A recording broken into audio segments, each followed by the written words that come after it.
Assalamualaikum warahmatullahi wabarakatuh. Kami di sini dari kelompok 11 akan mempresentasikan hasil diskusi kami yang berjudul Kebijakan Fiskal dalam Islam. Sebelumnya saya akan memperkenalkan diri terlebih dahulu. Nama saya Aulia Putri Mentari NIM 62 dan rekan saya Cindy Sahara NIM 61. Latar belakang. Kebijakan fiskal merujuk pada kebijakan yang dibuat oleh pemerintah untuk mengarahkan ekonomi suatu negara melalui pengeluaran dan pendapatan berupa pajak pemerintah. Instrumen utama kebijakan fiskal adalah pengeluaran dan pajak.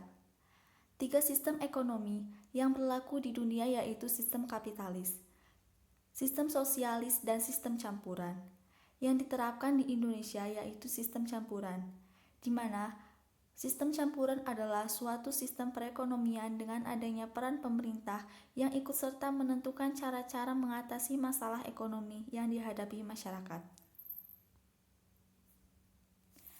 Kebijakan fiskal adalah kebijakan yang dilakukan oleh pemerintah dalam rangka mendapatkan dana-dana dan kebijaksanaan yang ditempuh oleh pemerintah untuk membelanjakan dananya tersebut dalam rangka melaksanakan pembangunan. Atau dengan kata lain, kebijakan fiskal adalah kebijakan pemerintah yang berkaitan dengan penerimaan atau pengeluaran negara. Peranan kebijakan fiskal dalam perekonomian. Peranan dari tindakan fiskal pemerintah turut menentukan tingkat pendapatan nasional yang menjadi lebih besar. Diharapkan juga dengan kebijakan fiskal, pemerintah dapat mengusahakan terhindarnya perekonomian dari keadaan-keadaan yang tidak diinginkan, seperti misalnya 1. Banyak pengangguran, 2. Inflasi, 3. Neraca pembayaran internasional yang terus-menerus defisit. Menurut Keynes tahun 1930 terdapat dua hal yang dapat dilakukan oleh pemerintah dalam kebijakan fiskal yaitu kebijakan fiskal ekspansif. Kebijakan fiskal ekspansif dilakukan dengan kenaikan belanja pemerintah dan menurunkan tarif pajak. Dengan naiknya belanja negara dan turunnya tarif pajak, maka daya beli masyarakat akan meningkat. Kebijakan fiskal kontraktif dilakukan pada saat daya beli masyarakat tinggi dan terjadi inflasi.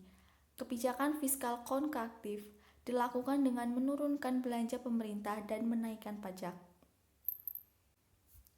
Ada tiga macam kebijakan anggaran yaitu yang pertama, kebijakan anggaran pembiayaan fungsional. Yang kedua, kebijakan pengelolaan anggaran. Yang ketiga, kebijakan stabilisasi anggaran otomatis. Dilihat dari perbandingan jumlah penerimaan dengan jumlah pengeluaran, kebijakan fiskal dapat dibedakan menjadi 4 jenis yaitu kebijakan anggaran seimbang yaitu kebijakan anggaran yang menyusun pengeluaran sama besar dengan penerimaan. Yang kedua, kebijakan anggaran defisit yaitu kebijakan anggaran dengan cara menyusun pengeluaran lebih besar daripada penerimaan. Yang ketiga, kebijakan anggaran surplus yaitu kebijakan anggaran dengan cara menyusun pengeluaran lebih kecil dari penerimaan.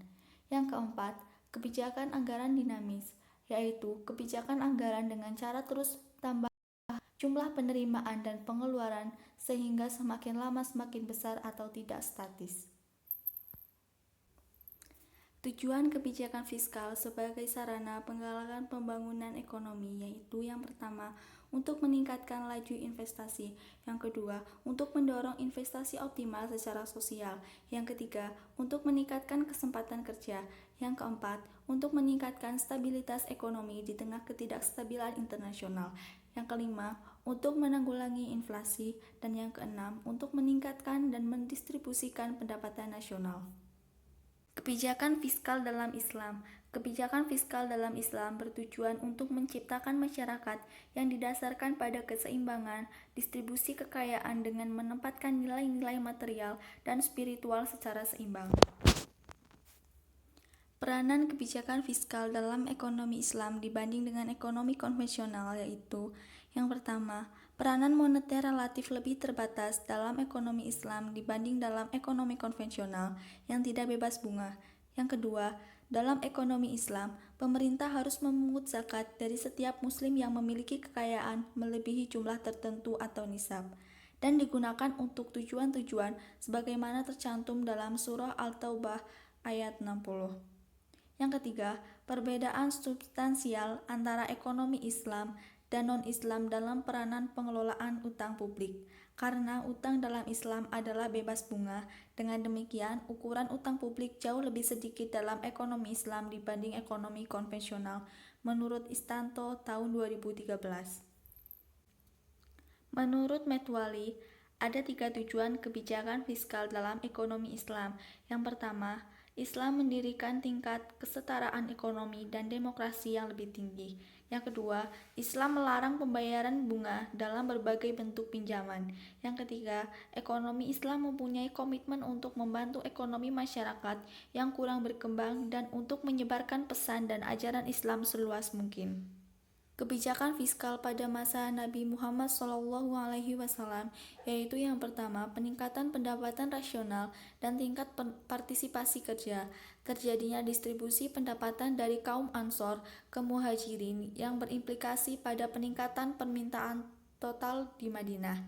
Yang kedua yaitu kebijakan pajak seperti kharaj, khums, dan zakat menyebabkan terciptanya kestabilan harga dan mengurangi tingkat inflasi. Yang ketiga, anggaran pengaturan APBN yang dilakukan Rasulullah SAW secara cermat, efektif, dan efisien. Yang terakhir, kebijakan fiskal khusus. Rasulullah SAW menerapkan beberapa kebijakan fiskal secara khusus untuk pengeluaran negara. Kebijakan fiskal pada masa Khulafaur Rasyidin, yaitu yang pertama, kebijakan belanja pemerintah. Yang kedua, sumber pendapatan negara yaitu zakat, kharaj, ghanimah, jizyah, fai'i, pajak atas pertambangan dan harta karun, bea cukai, sedekah, infak, dan wakaf. Yang ketiga, pengeluaran negara, dan yang terakhir utang negara. Sekian presentasi kami. Apabila ada kesalahan, kami mohon maaf. Wabillahi taufiq wal hidayah. Wassalamualaikum warahmatullahi wabarakatuh.